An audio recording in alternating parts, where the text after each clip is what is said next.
So look at the following two sentences and tell me what's wrong. After she ate dinner, she called a friend. Okay? What's wrong with that? Never mind the periods missing. After she ate dinner, she called a friend. What's wrong? She called a friend after she ate dinner. They sound very similar. After she ate dinner, she called a friend. She called a friend after she ate dinner. What's wrong with it? When a complex sentence begins with a clause that contains a connecting word, put a comma at the end of a clause. Okay, so when a complex sentence begins with a clause that contains a connecting word, put a comma at the end of a clause. Okay, so after she ate dinner, she called a friend. But do not use a comma when the connecting word is in the middle of the sentence, okay? So it's here. Yep. So after, when a complex sentence begins with a clause that contains a connecting word, put a comma at the end of a clause. Okay, have a look. Where would you put the comma? Okay. After she ate dinner, comma, she called a friend. Okay? And do not use a comma when the connecting word is in the middle of the sentence. So the connecting word here is after. She called a friend after she ate dinner. So you don't use a comma. Okay? Okay, students, look at the following sentences and this time try to guess the missing words. Okay? So look at the following sentences and try to guess the missing words. Have a look. So, Layla finished school for the day. She drove to work. The doctor gave my sister some medicine. She got sick. Josh took the driver's license exam. He practiced driving.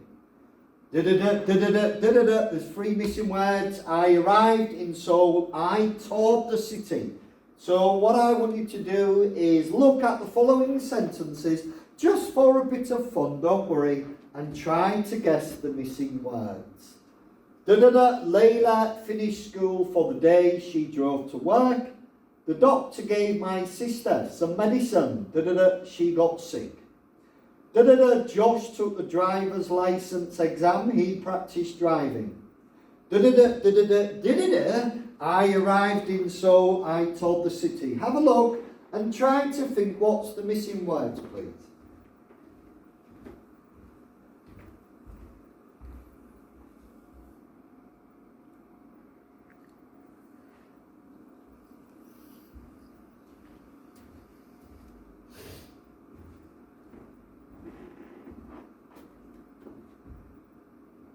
Okay, so here we go. We've got them here. After Layla finished school for the day, she drove to work.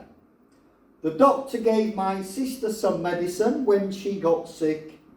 Before Josh took the driver's license exam, he practiced driving. As soon as I arrived in Seoul, I toured the city. After Layla finished school for the day, she drove to work. The doctor gave my sister some medicine when she got sick. Before Josh took the driver's license exam, he practiced driving, and as soon as I arrived in Seoul, I toured the city. So after, when, before, as soon as. Okay, and as you know, we're practicing with time words. That was one of the aims of today's class. We're going to be using but, and then we was going to be doing the time words. You can use time words to show order in sentences. For example, first, next, after that. You can use complex sentences with connectors such as after and as soon as to show time order. This will add variety to your writing, which is very, very, very important. You can use time words to show order in sentences. For example, first, next, after that. You can use complex sentences with connectors such as after and as soon as to show time order. This will add variety to your writing. Okay, so here we go. After Layla finished school for the day, she drove to work. The doctor gave my sister some medicine when she got sick. Before Josh took the driver's license exam, he practiced driving. And as soon as I arrived in Seoul, I toured the city. Okay, so here we go. I wanted to just have a look at this. Listen, I know, or Jamie, more writing, yes, but this is week 10, okay, and that's it. Homework is finished. Because I know in week 12, 13, 14, you are busy preparing for your major final exams. So I am thinking about you. I'm doing the homework early so it's finished. So you can focus on the final exam, my final exam, and your main class final exams. I'm helping you, okay? So please write a paragraph on the following for the final 5% of your writing homework. Yakso, this is it. It finishes today, okay? We are week 10 today. The class is slowly coming to an end. We've done 2/3 of it. Please write a paragraph on the following for the final 5% of your writing. Have a look at that, please.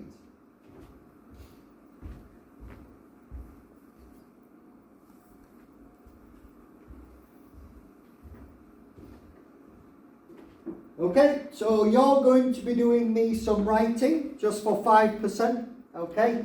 And this is from page 125 of your textbooks.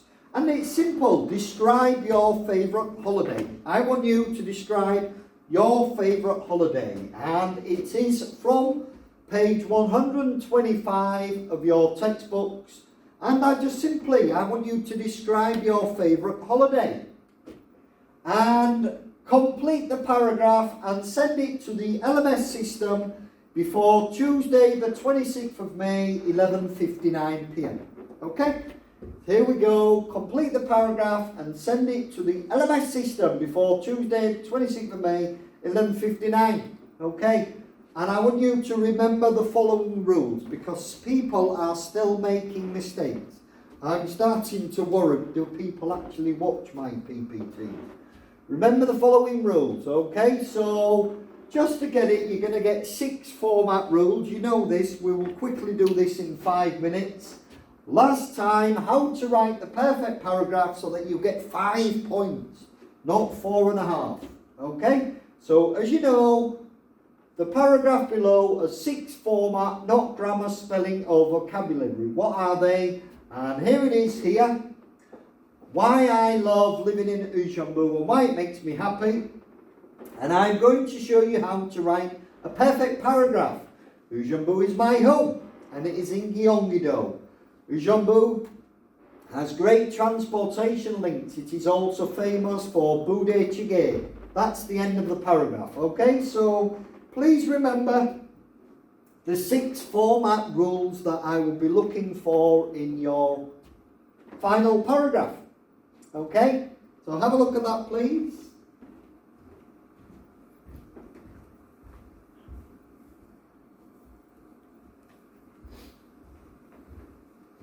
Okay, so as you know, I've put it in red for you right here.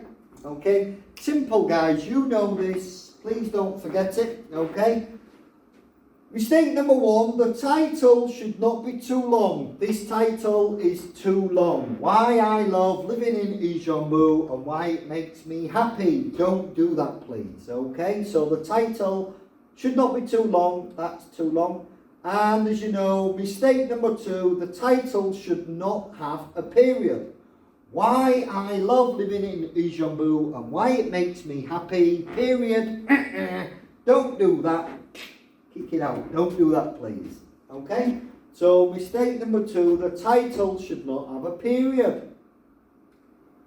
This one, please, please, please focus on this. Most people are still losing half a point for this one. Okay? So I'm going to focus on it, please. The mistake number 3 is the most common mistake you are still making. Mistake number 3. The first sentence should be indented. Yeah? This needs moving into about here to be indented. Okay, so I am going to show how to write a perfect paragraph. Move it over there, please. Okay, the first sentence should be indented, and this is the kind of mistake about 10% of you are still making. So please have a look at that.